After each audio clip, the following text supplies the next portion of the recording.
Chegamos a mais um domingo e o vídeo de hoje não poderia ser diferente. Como de costumes em dias como esse, eu trago para vocês os preparativos para toda semana, os principais dados dentro do calendário econômico que podem trazer volatilidade aos mercados e, consequentemente, volatilidade para o Bitcoin, principal criptoativo do mercado. Comentaremos um pouquinho também sobre as oportunidades dentro do mercado de opções com criptoativos para os próximos dias e, claro, as últimas novidades que, na verdade, são rumores em relação a Ripple, possivelmente estar comprando 10 bilhões em XRP. Será que isso é verdade? Será que não? Tem sido muito discutido nas últimas horas e eu trago para vocês logo após a vinheta. Fica aí e vem comigo.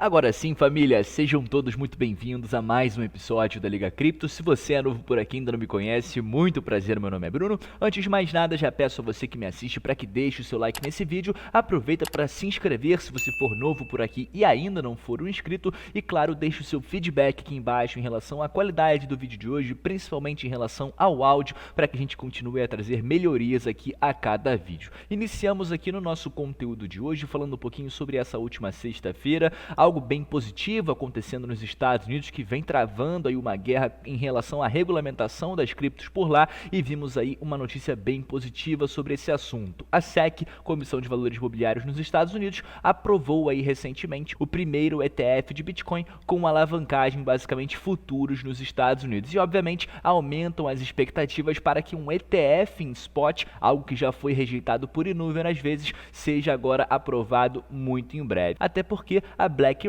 uma das gigantes em relação à gestão de ativos, a maior do mundo com quase 10 trilhões sob sua gestão, dificilmente tem algo rejeitado quando costuma fazer um pedido. Então o otimismo cresce e as expectativas são sim favoráveis para que a gente venha ver algo acontecendo nesse sentido. Falando com vocês agora um pouquinho sobre o calendário econômico, a gente sempre costuma falar bastante sobre esse tema em dias de domingo, para que você se sinta preparado aí para os próximos dias, e quando começamos é sempre válido você pegar um bloquinho e uma caneta e já fazer as suas anotações para não ser pego de surpresa aí nos próximos dias. Entramos na última semana de junho, que pode ser sim uma semana bem importante. Não temos grandes dados econômicos, a exclusão apenas do dado de sexta-feira, que será um dado muito importante, o principal dado de inflação norte-americana, aquele que o Fed acompanha de perto, estará sendo divulgado, o PCE, nos Estados Unidos. Mas chegaremos lá, começaremos, é claro, pela segunda-feira, que, claro, promete ser um dia de reabertura dos mercados, depois de uma leve queda aí na última semana, principalmente da SP500,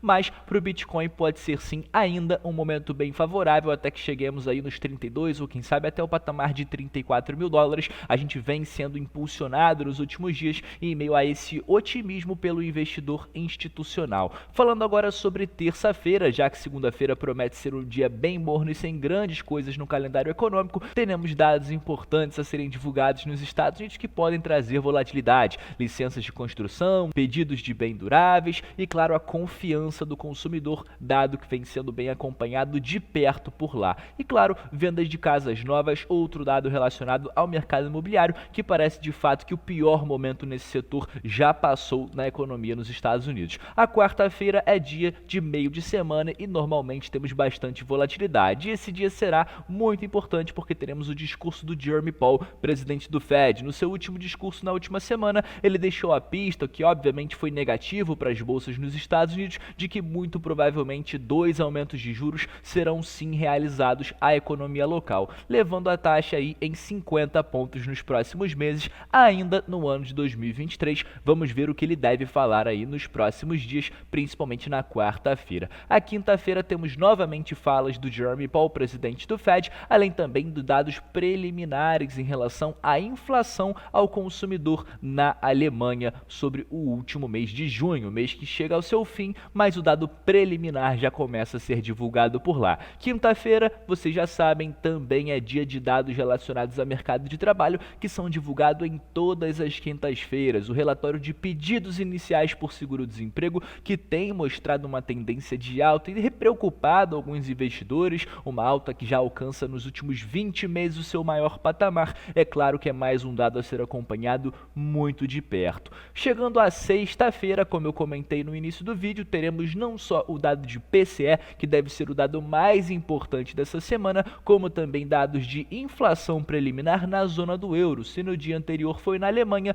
o dado de inflação à zona do euro será reportado às 6 da manhã da sexta-feira. Sem comentário, é claro que teremos o PIB anual e trimestral do primeiro trimestre no Reino Unido sendo divulgado, um dado que deve ser muito acompanhado e de pertinho, tendo em vista que eles aumentaram em meio ponto percentual acima das expectativas de forma surpreendente na sua última reunião de políticas monetárias na semana passada. Crescem aí as expectativas de que medidas duras ainda possam ser tomadas nos próximos meses, o que acaba aumentando as forças e as possibilidades de uma recessão no Reino Unido. Finalizando com vocês, o calendário econômico, é sempre válido a gente lembrar que durante toda a semana, já que estamos longe do período de blackout, período que antecede aí o período da reunião de políticas monetárias nos Estados Unidos, nós teremos então falas importantes de membros ligados ao FOMC, e quando eles falam, geralmente temos volatilidade implicada nas bolsas, porque claro, eles deixam pistas em relação às suas opiniões e possivelmente os seus votos sobre possíveis novos aumentos de juros nas próximas reuniões,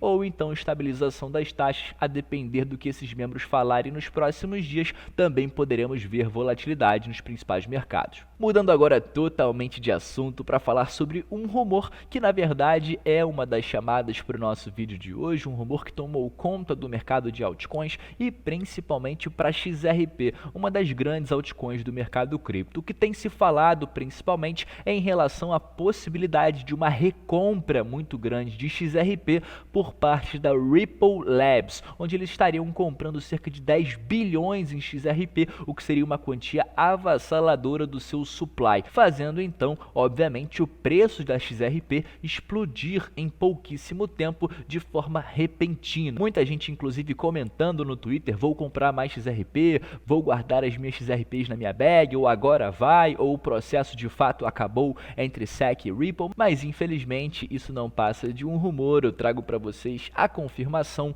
o CTO da Ripple, que geralmente responde, essas trends relacionadas a XRP, esses rumores, ele que costuma participar bastante, o David Schwartz, não sei pronunciar muito bem o nome dele, mas ele fala o seguinte: CTO da Ripple encerra as especulações sobre recompra de 10 bilhões de XRP. Ele fala aqui o seguinte: em um tweet recente ele esclareceu essa situação, afirmando que embora a Ripple se envolva em compras de XRP, ele não estava ciente de nenhum plano específico de recompra no momento. Além disso, ele destacou que não havia nenhuma fonte oficial que apoiasse esses rumores. Ele falou que de vez em quando eles compram XRP, mas que nesse momento não é o caso de uma recompra tão grande, e ele muito provavelmente saberia se algo tão grande estivesse acontecendo nos bastidores. Saindo agora totalmente do assunto XRP e altcoins e entrando com vocês no último assunto do nosso vídeo de hoje, eu falo sobre o mercado de opções com criptoativos, as possíveis oportunidades que eu estou de olho para essa semana,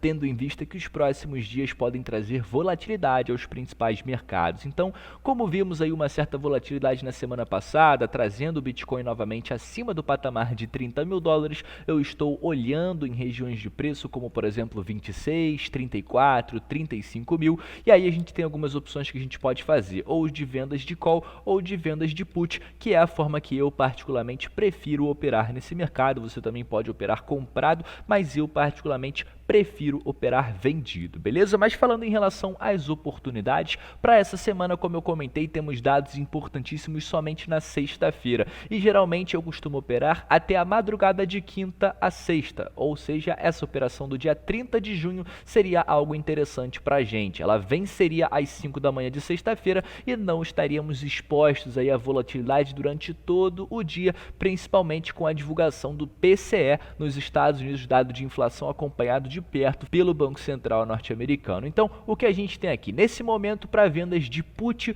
os preços não estão tão interessantes assim, no caso, as premiações em patamares mais tranquilos e mais confortáveis, como por exemplo em 26, 25.500 ou até mesmo 27, e por isso eu não tomaria partido em nenhuma operação nesse sentido, principalmente porque o momento agora é positivo, mas pode haver sim uma retração no seu preço, a gente pode ver uma leve correção, o que seria algo ainda muito saudável, tendo em vista como vimos essa alta recente, impulsionada somente por uma notícia bullish do mercado. mercado. Falando agora sobre um pouquinho em relação às calls, né? A gente tem o preço de 34 e 32 mil dólares sendo mirados bastante pelos investidores, então acredito que caso a gente chegue nesses preços, a gente pode ter um spike, ou seja, uma correção para baixo, já que a gente deva chegar por lá e devem ter muitas ordens de vendas já colocadas dentro do order book. Então eu estaria visando algo em torno aqui de 34 ou até mesmo 35, caso a gente veja aí o Bitcoin quebrando os 31.500, venderia calls aqui em regiões de preço de 35 e 36 para o fim dessa semana, tendo em vista que dificilmente a gente vai romper de primeira barreira dos 32 e também de primeira barreira dos 34. Portanto, essas são as opções que eu estou olhando para essa semana. Caso você tenha uma visão similar ou até mesmo divergente da minha nesse mercado, deixa aqui embaixo o que você acha que deve acontecer para os próximos dias, para a gente debater um pouquinho em relação à ação de preço do Bitcoin. Dito isso, eu vou finalizando o nosso vídeo de hoje por aqui. Faço o convite, como sempre, para que você cheque a descrição do nosso vídeo, quem sabe para virar um membro aqui do canal e usufruir as vantagens de se tornar um membro do nosso clube de membros, além também de consultar os nossos parceiros oficiais da Liga Cripto, todos listados aqui abaixo na descrição e nos comentários desse vídeo. Dito isso, vejo vocês numa próxima.